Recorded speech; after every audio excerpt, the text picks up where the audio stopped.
So the first, for tying these things, you got to have the right, I always say this, have the right material, have the right equipment in order to tie them properly. So the first thing I like to tell people is the hook type. An O'Shaughnessy style hook, meaning a short shanked hook. This is an O'Shaughnessy style.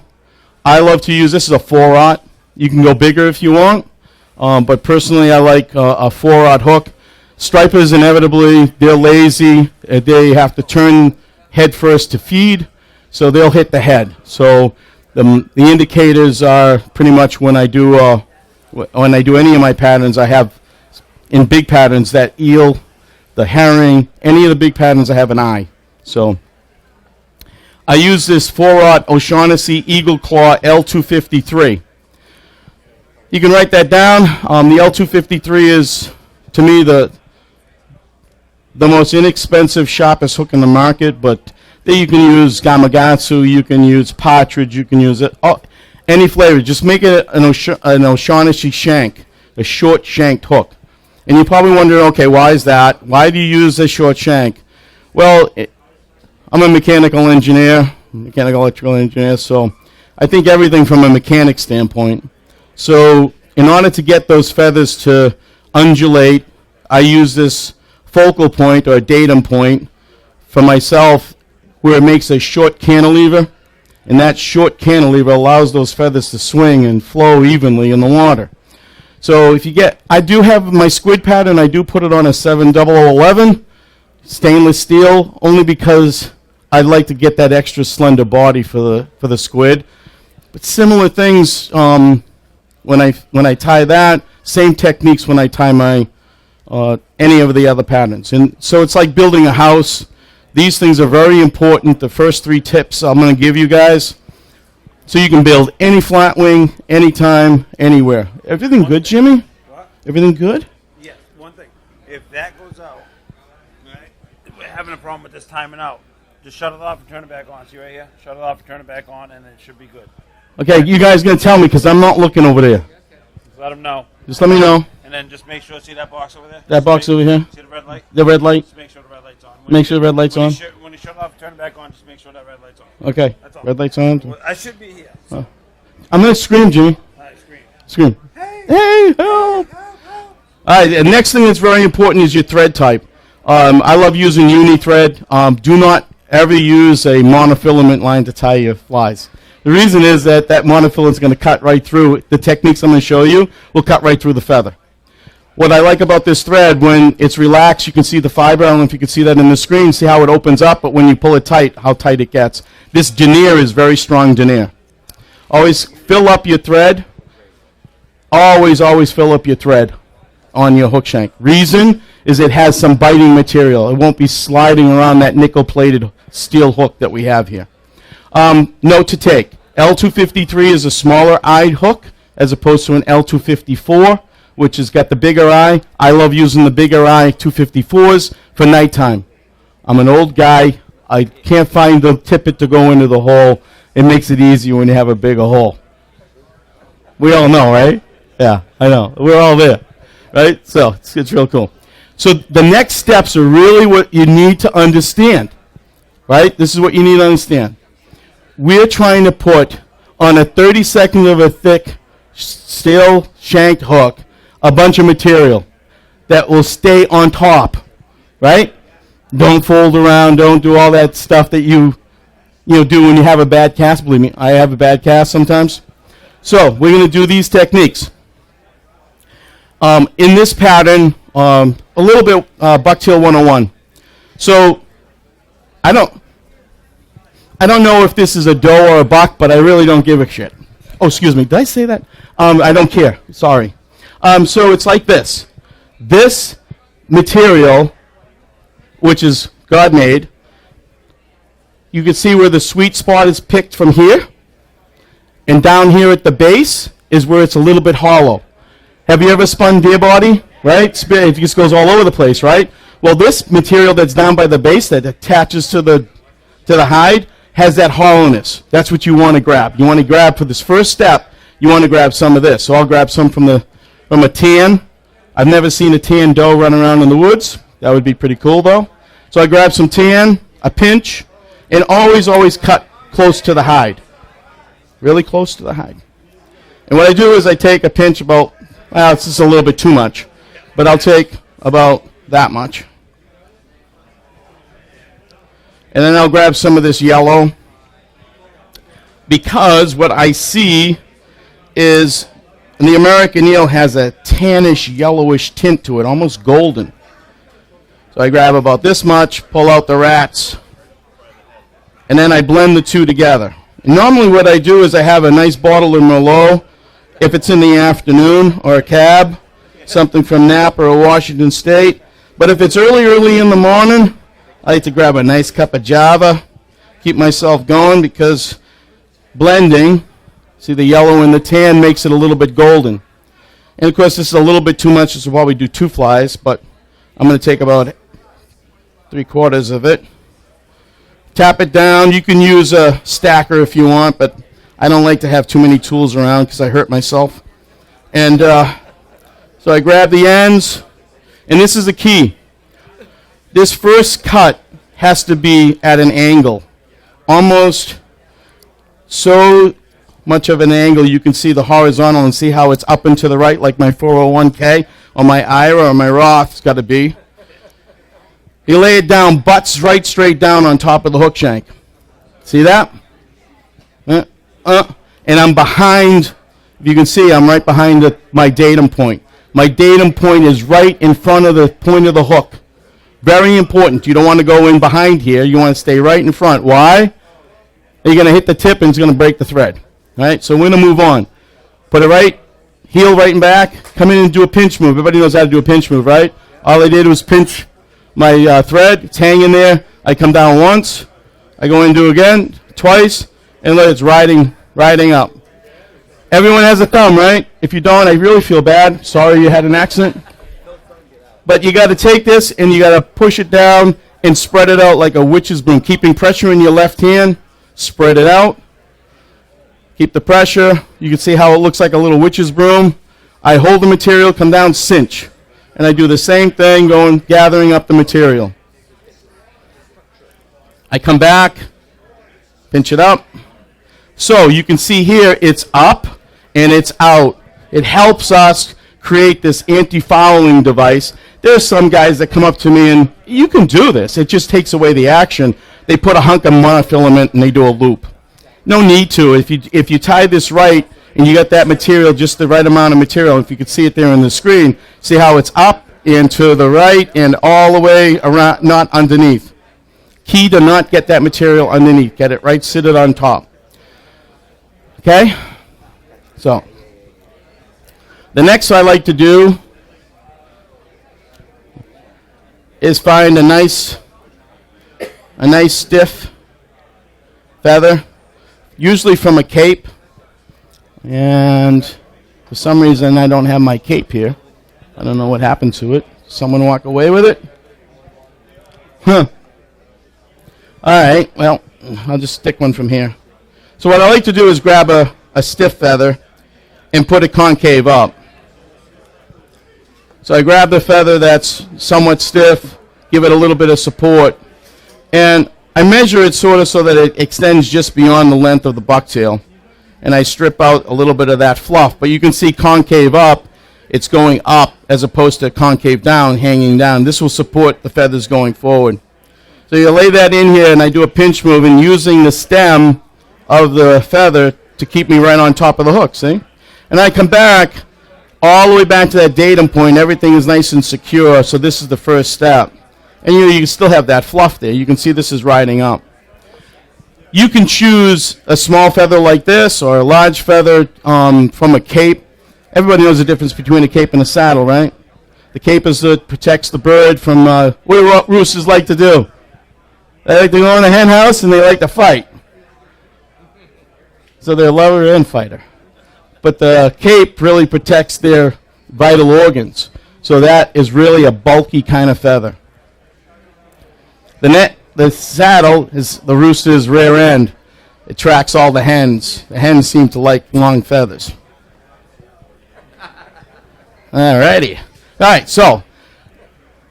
Alright, here we go. So this is going to be Not for the faint at heart, because this is something where you're going to have to lay a bunch of feathers all on that one little datum point. So I like to add about 3 white, an olive, a black, and then put in some flash in between. So you can see I got all that material going in there. So I grab from here, I grab about 3 white. And the key is building it so that it's has a tapered body. Because you never see, at least I don't, I never see flat fish unless it's a flounder, but usually that's even got good shape. So what I do is I grab something that's got some decent length, longer than the one that I just previously put down, because this is cinched here, and it's right at my datum. So I transition, this is another key point. See where the feather is, got the transition from fat to skinny in the stem? Clear out that stem, and only have that little thin part of the feather. You dub on, everybody's dubbed before, right? Bunch of dubbers in the room. Not duffers, we're not golfers. So you gotta dub it on, right? So you got this nice pillow. So this is a perfect technique because what it's doing, just like when you lay your head down at night, when you buy a cheap pillow from Target, you're rolling your head off the end of the pillow, right? But if you go to like a high-end, real high-end store like Orvis, and you buy a pillow from Orvis. I don't mean a dog bed. I mean a nice pillow. And you lay your head down on that, it's going to suck your head right in. Well, it's the same thing what we're doing here, leaving a little bit of the fluff right across that pillow. You can see the length is nice and meets up with the previous feather that's concave up. Place that one concave down, do a little pinch move right over there. Oh my gosh, is that out of focus now? No? Okay. So you can see I didn't do any cinch wrap. Wait, Jimmy, you okay? I heard you crying. I'm not crying, dude. I'm not out of focus. So you just got this one feather sitting there across the white. Look at this right across there. You can play with it all you want. You can, one little wrap, one overhand wrap. Then I grab number 2 feather. Do the same thing. The technique is meant so that you're not adding material. Everyone repeat after me. Less is best. Thank you very much. Because really what we're trying to do is this. From a mechanic standpoint, I'm not going to use any cyanoacrylate. I'm not going to get out a welding gun. I am not going to get out my UV special sauce and put down stuff to make this stuff all lay down flat. I'm just using the mechanics of feather and thread, and less is best. So I keep on adding these feathers right on the same datum point. This one's a little bit longer than the previous. One pinch move, wrap, sitting right on the top of the pillow. Okay. Then I add my 3rd feather, which is a little bit longer than the previous. And again, what's key and crucial, the selection of your material in your feather is important. So I'm going to give you a little bit of education about feathers. So a feather that is like, I'm going to show you this one. This one's a nasty one. This one's bad. That's a bad one, and I'm going to show you a real good one. Then that way you can see what I mean when you're picking good feathers to add some density and some length. If I can find one in this nice saddle, huh? I want to pick out a nice one so you can see it. All right, so see, this is another bad one. I would never use this, even though the length is great. But you can see the twist and turn and all that. All that will do is just roll and do all sorts of nasty stuff. So that's bad. That's like throw it out. You want something that's got this nice flat, and I call it the sword shape. Nice and sword. Oh, I see the button. It's down there. Okay, thanks, Jimmy. So you can see this has got a nice sword shape, nice webbiness. That's what we're going to lay this feather down right on top. Cut out that fat part of the stem. Lay that right on top. So now you got this nice long feather. So where do I get the feathers? Okay, so they're long story, long and short. The fact of the matter is there used to be a bunch of sources, but now there's Whiting used to be a source for me. He doesn't do it anymore. So Bill Keogh has done a great job. He's gotten a few nice saddles out there. If you've gone to the shows, you've seen Bill and go through some of his buckets. So Bill Keogh, you can search around and get a regular saddle and find, the shape that you want. you just won't get some of the length. Now, my buddy Steve Cook, who's here at the show, great flat wing tire, he doesn't use the long ones like I do for application. He uses a lot of short ones. So, a saddle like this, I plucked this thing pretty much, but you can see a saddle like this, there's a lot of short ones in there as well. So then next what I do is I lay down, good question by the way, thank you, all questions are good. So I lay down some some pearl flat mylar flash, and do not ever, ever use a lot of this, because you don't want to take away the action as it gets put in the water. You want to be able to get it so that it has that kind of, lays right on top. It's nice and smooth. Don't put a bunch of this stuff. You don't need a bunch. Less is better. Oh my gosh, we're learning here, folks. This is great. We are learning. Okay, so then next what I like to do is I like to add in a little bit of this golden olive color. And again, grab something. Look, this thing has been plucked pretty clean, so slim pickings. But it's like this. I'll be able to pick something and lay it down pretty good. I want to add something that's that nice long olive, yellowish olive tint to it. Perfect. Get that right in there. Then I grab a little bit of this, what I call mint green. I love turquoise as well, but this color here will give me a nice little over it. When I lay this down on top of the yellow olive, you'll see the tint of that olive come into play with that yellow olive. Again, pinch move over the same point. By the way, if you fall off your pillow like you do in the middle of the night, what do? Put your head right back on. So you can feel where that pillow is. You know the datum. You're right in front of the tip of the hook. But it's okay to come back like I just did and move it by just ever so slightly so I'm back on the middle of the pillow. Then next what I do is I grab I grab some gold. And again, less is best. So I grab about 3 or 4 of these nice long gold. Okay, how the hell is that coming out of that pack when they're all attached together on the other end? Oh, it's a little magical thing called zip tie. So what I do is I grab all the material, I cut the zip tie. So 10 plus 10 equals 20, right? That's my math. I was like, oh. So most of them are like bent in half, so it's 10 inches. So I grab a nice pair of shears and I cut the zip tie. And then I go, and I grab the other zip tie and tie it at the end. So now I got a 20-inch long flash. Gabish? All right, good. All right, so then I lay down the gold. Oh, and I got to tell you a story about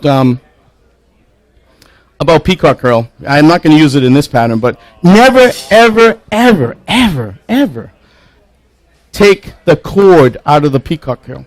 You know how it's all sewn together? Oh, I got smiley faces. Yeah, people have done it. So what happens when you cut that cord?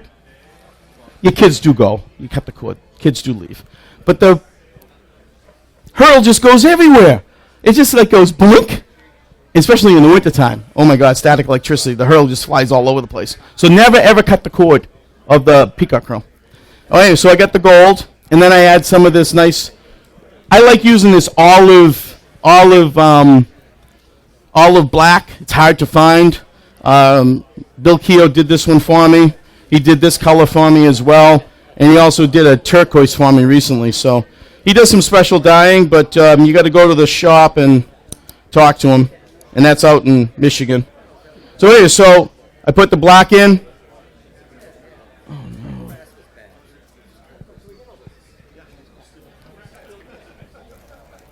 Oh, no. Okay. All right, so we have all those feathers, everything all stacked in one. So generally what I like to do, oh my gosh, you know what I forgot? Oh, this isn't good.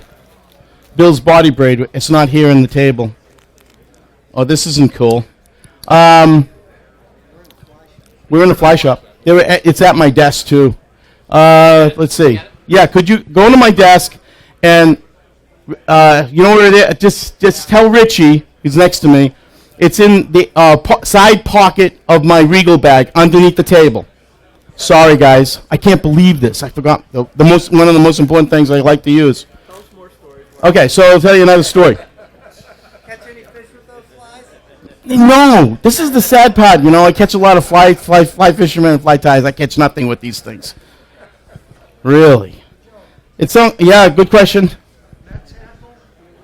Yeah, well, the Mets hackle, you got to be careful. He does a good job. It used to be called Magnum Mets. You just got to be careful. You just don't get the shape. Only the middle section of the Magnums. You don't get the end sections. Good question. So, like, what we're talking about is, like, this is sort of like a Magnum to a degree. All these on the side are too thin. The ones that are in the middle, oh, perfect. Thank you. Appreciate that. So, perfect. Put this. So I'll grab some of this Bill's Body Braid. This is the best braid in the market. I've tried every type of braid imaginable. This stuff is really super strong. I'll use gold because I like to have that yellow gold tint. And what I do is a salmon tires move. I come in underneath and I pinch the pillow with my index finger and I come in across and just pull it so I have that loose and it's cut underneath. You can see how it's caught underneath the hook and shank because I really want it to be stuck right there, and I can pull it and set it aside. So this is where the rubber meets the road, guys, because we laid all that feathers, all the material. I got the braid in tucked underneath. So what I'm going to do is this. I'm going to really warm up my fingertips as a first fly of the day. Usually I get screwed on the first fly of the day. It's like really bad. And but let's see what I can do here. So I grab the pillow. I'm going to feel it. You can feel that little hump. And then what you're going to do is you're going to take your bobbin. You're not going to go forward or, Jimmy, you okay? Everything good? You're not going to go forward or backwards. You're going to grab the pillow. You're going to hold it. And you're going to give yourself some little bit of tag end. And you're going to come straight down and cinch. Not like you're going to cinch through. You're going to really just cinch it. Just hold it in place. Come over. And when you come over, counteract the force of coming over and take your hand and come forward to yourself. Because when you come over the top, it's going to move that material every which way. Because the energy you're putting down is going to squirt that material so that it rolls away from you. So you're going to counteract that. I do a pinch move, and I'm just doing pinch moves, not cinching like I'm trying to haul in and really bring the stuff together. I'm just holding it in place. And then I just grab the loose ends of this material just to get it out of my way. And you can see where it's a little bit crooked. See how it's crooked? All I do is I take and bring it back to the flatness that I want. So here it is nice and flat. So this is where you come in and you pinch all the material with your index finger and thumb behind the pillow. Now you're holding everything. It's sitting on top of the hook shank, and you're holding it behind the pillow. You're going to take the bobbin now, and now watch. You're really hauling in. I am bending the hook shank, and I'm going to go side by each, like my friends in Woonsocket would say. Side by each, Joe. Go all the way down with the thread, all the way up the shank of the hook. And I'm going, and I'm hauling it in. I'm gathering up all that material. I'm bunching it all the way to the shank. And then when I come I'm coming up the ramp, I'm coming up over the pillow, and when my bobbin, and I'm holding it horizontal, not crazy like, but I'm horizontal to the hook shank. I come up and I hit my index finger and my thumb. I know I'm behind the pillow. I go once, twice, and then I just bring my thread forward. Okay? This ain't going anywhere. And it's staying nice and flat. Oh, I'm bending the whole hook shank. It's not going anywhere. It's not rolling. It's not going anywhere. But I'm like the guy with the suspenders and the belt. You know, I don't like my pants falling down. I really don't. So I grab my thread, my braid, which is where? Stuck underneath. It's not affecting anything because it's stuck to the hook shank underneath. We're trying to be one with the hook shank. Remember, no UV, no special sauce, no cyanoacrylate. I don't have to spit on this thing, nothing. I got just the mechanics of the thread, and less is best. So then I come over, I take my braid, and I hold it again. Now I'm pinching right behind the pillow, as you can see. I come and take my my braid, come over the top, hold it. Come over, hold it, and really cinch in. And all I do is I just come over and really haul in, compacting all that material that's being compacted by the thread. And you can see this is created the body and the holding power so that the feathers and all that material stays nice and flat. Then I come in and do a snap wrap, grab up all that, and come back and cut in from underneath. Now, I have many patterns for sand eels that I use that sometimes that's all I do. I don't even put anything in the front. I just have that braid and that's it, done. Little small sand eels like this, you don't need much because they're literally an inch long and they're that thin on a size 4 or size 6 hook. But anyway, so this is that big old American eel pattern. But so now I got to do a few things. One is I got to make sure where my thread ends. And you always have this in front of you guys. This is very important. I have taught many of the classes. Everybody wants to bring that thread where? All the way up here. No, back it off and bring it back to here. And that distance is from the tip of the hook, from the back of the barb, from the front of the eye to the back where you lay your thread. So here it is here. The barb is here, the tip of the hook. Lay your thread so it's that equidistance from the front of the eye. It's right there in front of you. See? Look, look, look. The back of the barb to the tip of the hook is from the front of the eye to where you stop your thread. See that? That is right in front of you the whole time. Gives you that guidance. Just back it off. Get it out of the way because you don't want to crowd the head. So it's there. So I put my hook back in here. Hopefully it won't break. There we go. Nice and flat. By the way, a little plug. Regal vices are the best. They hold the hook like crazy. They are the bulldog of the vices, that's for sure. And Donnie Barnes does a great job. Thank you, Donnie. Anyway, so then now we got to build in what I call the undercarriage or the base. And you can see here where we laid that first amount of bucktail that's there. I'm going to match up with that so that taper comes in. I would prefer to get it as long as I possibly can. So I'm going to grab some of this nice long white down in here because I'm going to mix some white, tan, and yellow to create this underbelly. Again, just blending and taking a pinch of white, clearing out the short ones. I don't want those. So you're left with about this. You can get a nice long tan. And then there's a technique that I like to show people how to lay down a material and get it to roll so that you don't have to do it in 3 steps. You can do it in 3 steps. It's easy enough. But as a production tire, it's a little technique that I like to show people to give them an idea. And where's my yellow? Yellow, yellow. Here we go. Here we go. And a pinch of yellow. All right. So what I do is I take those 3 colors and I blend them. Just giving it so that it has that little bit of a gold tint, little tannish tint. The belly of an American eel is never pure white. I've never seen it. And why is that? Well, because they love to be on the bottom. They love to be in the mud. Everything okay, Jimmy? Everything's wonderful. I love it here at the Bears Den. I love it here at the Bears Den. So I'm going to grab about this much material. And I'm going to do it all in one to create this undercarriage or this belly. There it's about the same length that I want. I can size it up. Again, give my palm of my hand as a stacker. So all the ends are nice and tight. And I come in and size it up. Oh, perfect. Again, I cut it at a very severe angle. And the reason why I cut it at a severe angle, because when you lay it down and put pressure on it, it's going to spread out, and it's going to give that nice taper for you to create that head. But this is the trick, rotary vise. If you don't have a rotary vise, it's going to be a difficult task for you, because you're going to have to take it out, reflip it, and then reflip it again, right? So please, save yourself a lot of anxiety. Get yourself a rotary vise. So what you do is this. I come in. I hope you can see this on the screen. Again, I come with the butt section right behind the tip, the thread. I don't care if it crowds the eye because I'm going to show you how I'm going to fix that. I come in once, twice, little pressure, not much, 3 times. And what I do is I take my thumb again and I just push that material out of the way. Just push it. You can see now, look at all that material is where no longer I have to get my scissors in there, but this is the trick.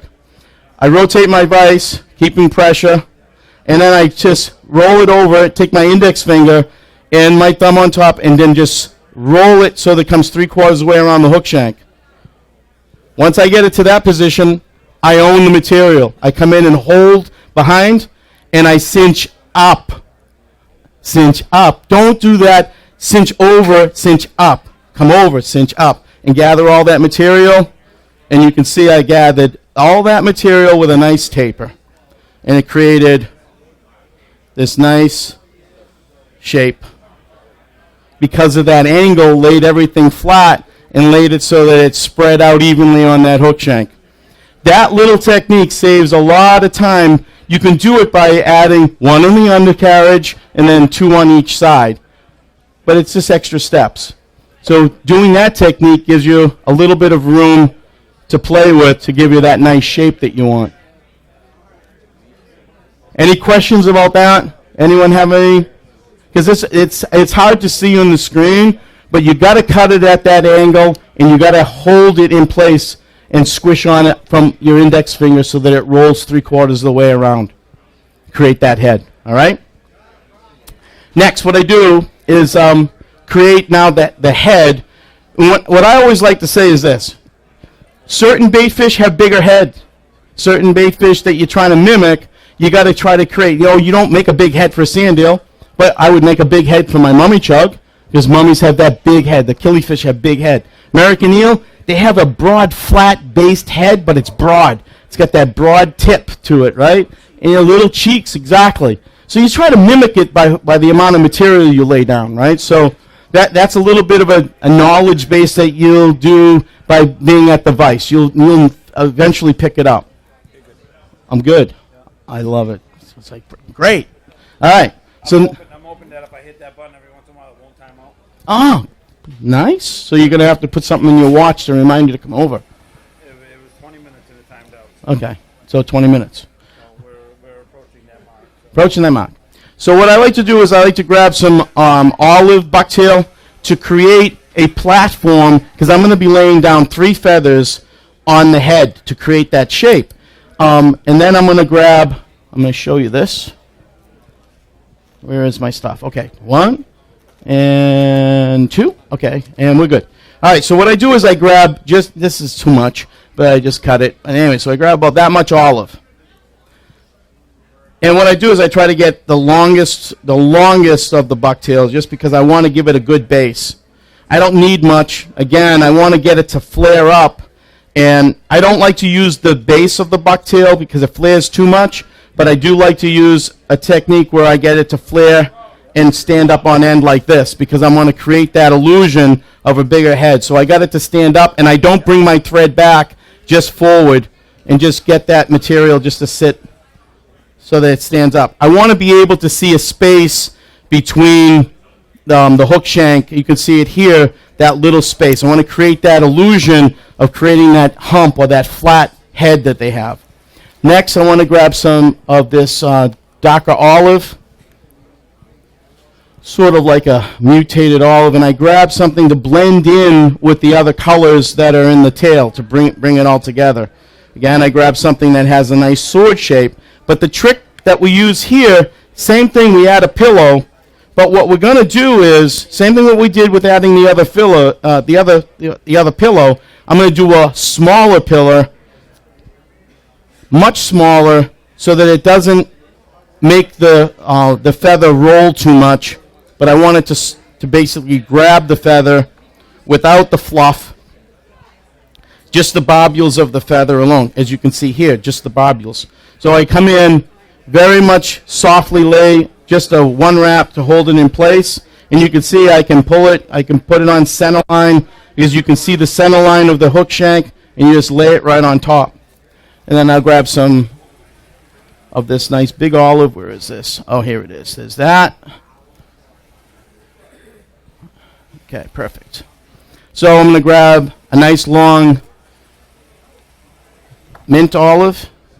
Get up there. Nice long one to blend in with the eel's back that's there. So I'm going to grab something that's got some nice, decent. And again, don't pick something that doesn't have that sword shape. You want to get something that's like this, perfect feather.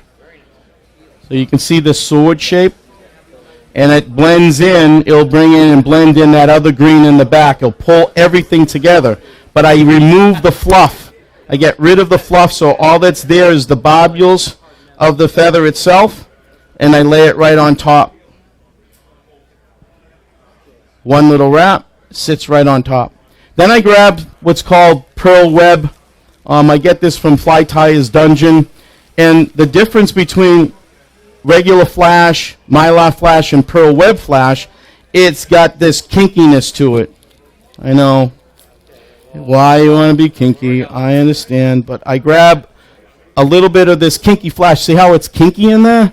And it adds a little bit of more bulk what I want, but I blend in that olive flash right on top. I got it so that it sits, and then I grab some of Squimpish. Where's my Squimpish? Here it is. Oh, here it is. So this is Squimpish hair. For years and years, I used to use what's stuff called fish hair. I can't get the color, and I can't get fish hair anymore. It's gone. It's like left the world. And so I found this material in the last 2 years. Davey Nelson, is Davey here? Davey Nelson, you in the building? Usually he comes, but Davey ties a mean salmon fly, big huge salmon fly. So this is called his Squimpish flies material, and this is moss, and you can see the color how it blends in. And what I do is I grab the longest that I possibly can, and I just pull it out. And the stuff is a little brutal to work with, but what I like about it, you'll see when I lay it down, it adds another part of dimension. When it gets wet, it lays down pretty flat, but when it's relaxed, it puffs up. So I grab some of this nice Squimpish here, and I put it right over my flash that I just put in.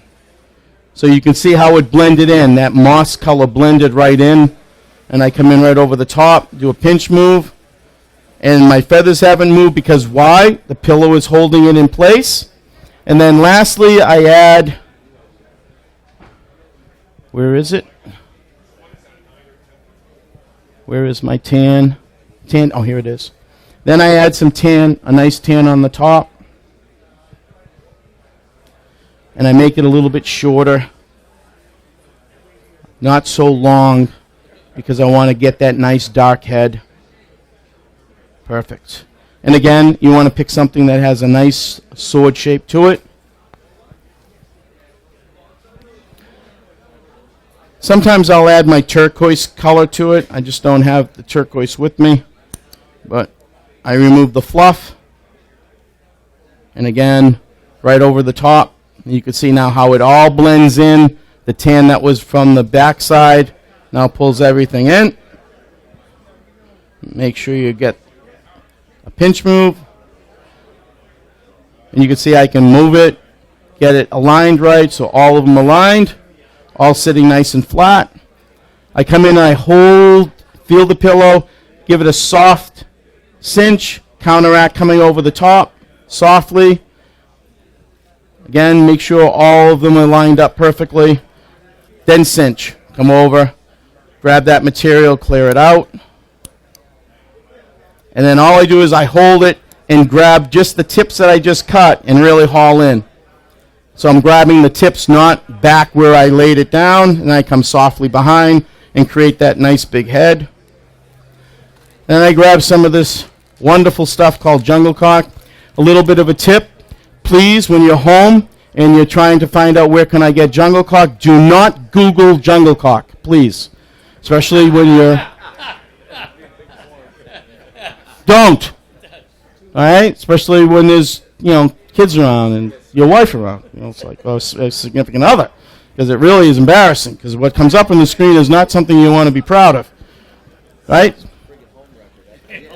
Yeah. So I'm going to grab, here we go. So these are all grade C capes. You can pretty much see that the split nails, but I'm going to grab something that's pretty decent. And I'm going to lay these two eyeballs right in here. And these are very important to have.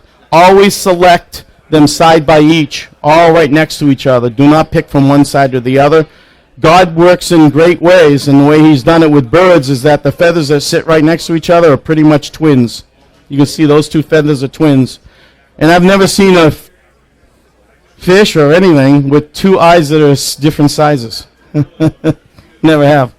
Unless we're near Chernobyl, I guess. But anyway, so then I lay in, and I'll lay it on this side first to create the eye. Very softly lay in. I leave the tag, very softly lay it in, so you get that look.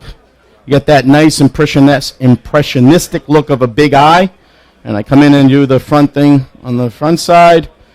And what this does, this is a key indicator for stripers to come and swallow head first. I pull the tag a little bit.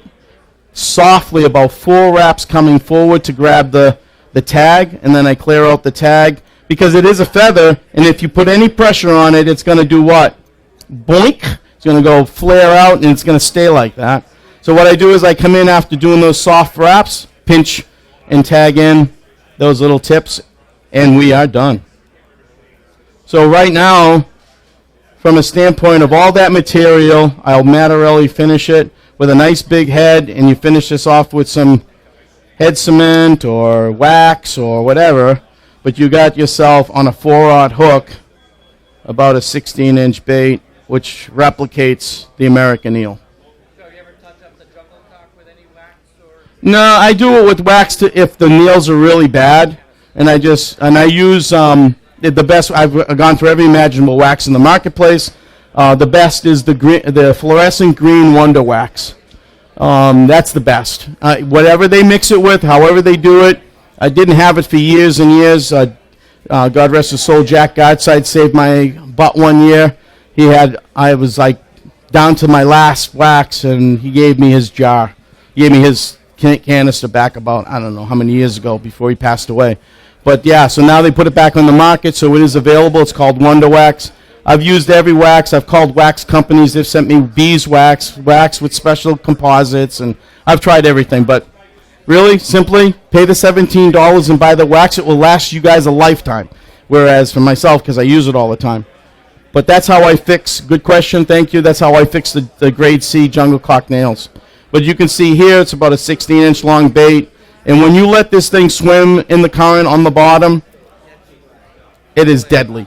It really does attract. I mean, you can see the body shape you want. It's not flat. It's got that nice round shape. And when you go home, or when you're home and after you finish this fly, I highly recommend that you go to your sink, turn it on extra hot, and just hold it underneath the faucet so that once the feathers are all lined up the way you want them, it's just like people who have nice long flowing hair. What do? They set it with a hair dryer after it's being wet. It's the same thing. All you're doing is getting it nice and hot. Those feathers will lay down nice, and it will always go back to that spot. Key, when you go to the water and you're going to fish this, do not, I repeat, do not ever cast this fly or any big flies dry. It hurts. It will hurt. You want to get it wet. Let it nice and get wet and soaked. Let it thin down. Then you can cast the thing all day long. But doing it dry, you're going to cast that thing and it's going to go like this. And it's going to lay down on the water and it's going to not sink for about 10 minutes. So how much longer you got? Am I almost done? No, I'm just asking how much time you need. I'm done with my fly. Okay, well, you want 10 more minutes? Yeah. Give me 5 more minutes. You got 10. I got 10? This is great. I got 10. So key is make sure that you put this thing in the drink first. But don't put it in the drink first where you're going to fish. Because when you go to the water, you're going to scare whatever fish is in the water that's there. So go to a spot where you're not going to fish, where you don't think the fish are, and get it wet. And then walk to where you're going to then cast, okay? Because that's another tip, okay? It's like I see this all the time. Oh, then we're on the beach. Let's run. And let's stomp in the water. Really? You just scared away all the fish. Right there in front of you. You know? Like, take your time, eyeball what the scene is, and then there are fish right there within 10 feet of you. They're right there. They don't think you're busting up bait with your feet? Oh, yeah. You don't think you're busting up? Really? So, little tips. When you fish this, I want you, if you tie this, an eel pattern, fish it slow. Let it go down, right? If you're fishing an elver pattern, a very small eel pattern, an elver style, they like to wiggle and move a lot because they're youngsters. They're stupid. They like to make all sorts of movement. Stripers love movement, but also stripers, especially big ones, are lazy. They don't like to move and chase things. That's why I always see when guys are, I know Bob Klaus is in the building, and I see these guys pitching Klauses to try to catch stripers, and what are they doing? They're stripping like crazy. I don't get it, because I know big stripers don't like to chase. How many times, show of hands, how many times have you gone fishing and all the bait fish is busting, birds are going everywhere, and it's crazy, and you could put a hunk of linguiça on the hook and catch a fish, right? How many times has that happened to you? Show of hands, once? Yeah, once, a whole season, once. Every other time you go to the beach, you go where you go, there's nothing. It's sort of like, nothing's happening. So, but fish are there, right? So you got to be able to concentrate your efforts when you fish these. Do not strip them like crazy. Let the current. I always find current. I use 75% of my time. I use intermediate line. 20% of the time I use like floating line, and then 5% of the time I'll go with a depth charge. 300 grain. Very rare. At nighttime when I'm fishing eels, I go with my intermediate and I'll put split shot and I'll just let it sink in the current and let it get down there. That's how I fish it. Just let it go down. Around here? I fish the mouth of the North River, the mouth of the South River. I fish all the way up into... Yeah, the eels come all the way up in there. The herring in the springtime is fantastic. It's really fantastic in the rivers. And... on the beach? Only where there's rocks. Only where there's rocks. I've never had much success with the large eel pattern slow on a sandy beach. Most of the time it's sand eels. To be honest with you, with sand is there. You got to know what your bait is, right? But some rocks, yeah. But sand eels would be at the sand, right? But rocks would be big, and I always like to use during the rocks. I don't use American eel. I like to use a darker eel like, do I have it here? Yeah, here we go. Either my floating head eel like this, with the floating head, so I can bounce around the rocks, or a black eel like this with the red or cranberry in the line to create that fake lateral line. But those are the ones I'll use in the rocks to get it up, because how many times you're in the rocks you get hung up, So I like to use the floating head. I just pack in deer here and just let it sit. Right? So, I mean, there's all sorts of techniques. But personally,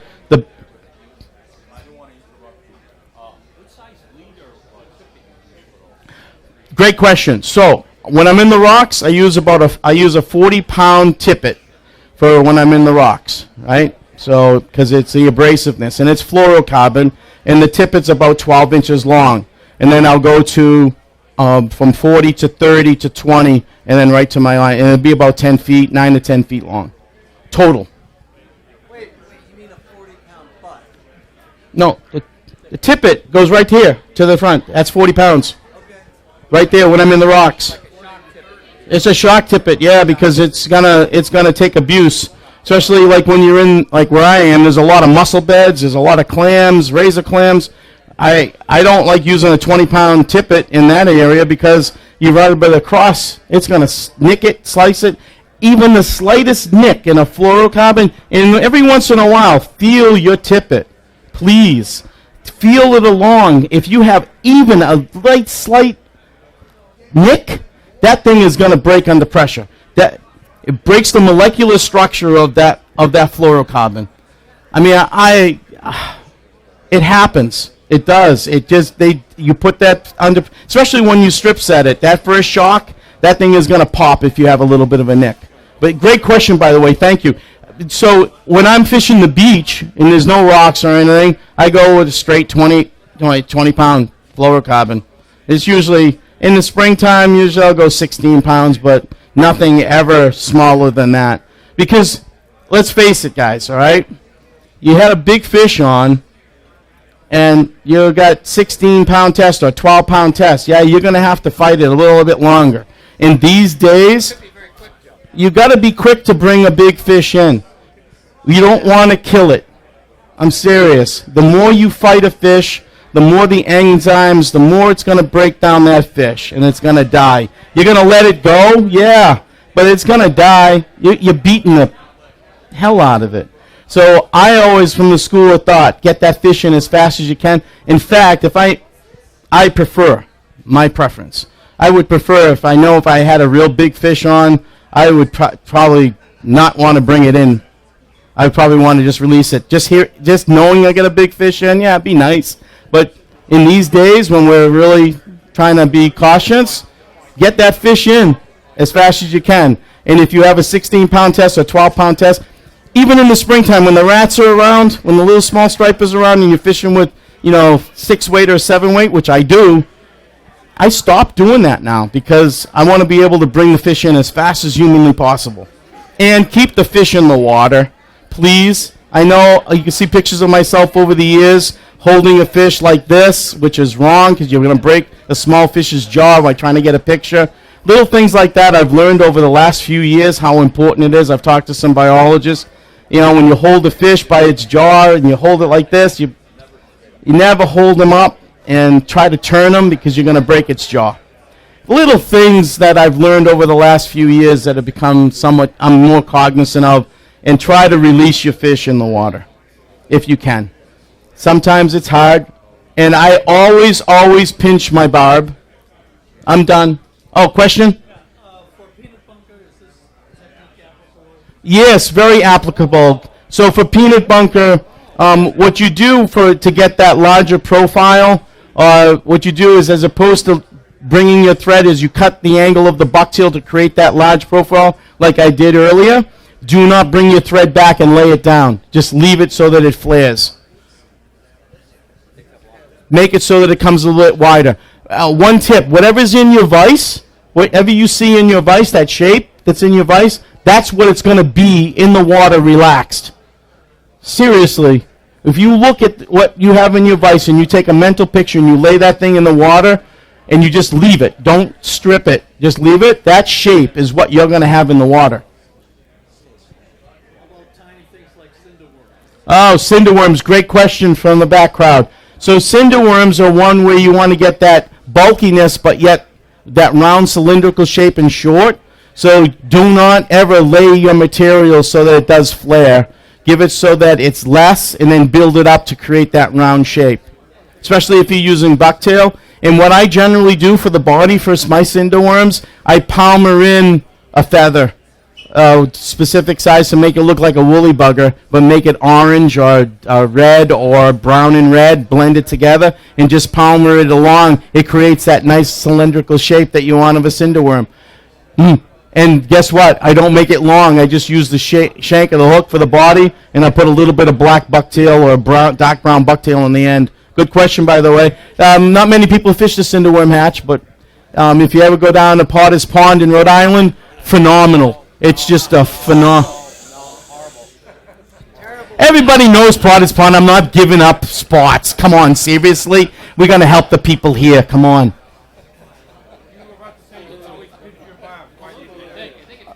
Question was, why do I pinch my barbs? Well, first off, it's easier to release a fish in the water because it's easy to grab your line and handle it and pop it out because it's not biting into the flesh. It just slides right out. And the other reason why, because I'm a bad caster on windy days, I tend to hook myself in the back of the head. I prefer to stay fishing as opposed to going to the hospital to remove a hook from the back of my head.